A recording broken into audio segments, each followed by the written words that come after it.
Bienvenue sur votre chaîne Les Secrets d'apprentissage. Aujourd'hui, on va voir dans la 8e leçon la proposition principale et la proposition subordonnée. Quatrièmement, le mot de liaison est un mot interrogatif. La subordonnée peut également être introduite par un mot interrogatif, un pronom interrogatif ou bien un adjectif comme quel, ou des adverbes comme comment, combien, où, quand, pourquoi. Exemple, grand-père lui demandait quelle était cette musique. On remarque ici que, ici on a l'adjectif quel, il introduit la subordonnée.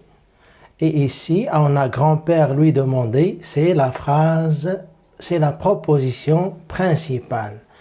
Et quelle était cette musique? C'est la proposition subordonnée introduite par un mot interrogatif qui est quel.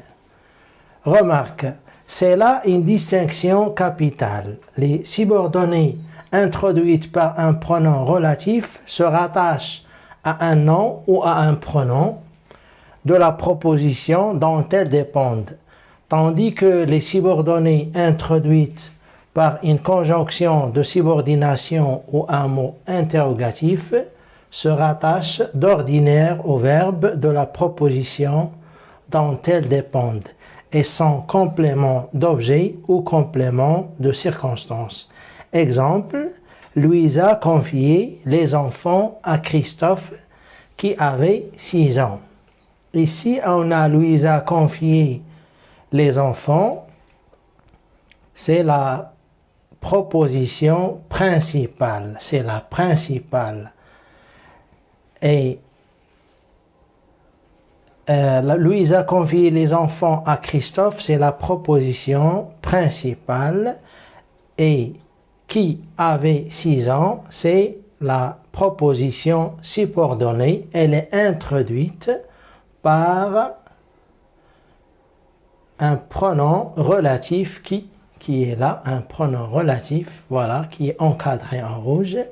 Et ce pronom, il se rattache au nom. Il se rattache au nom.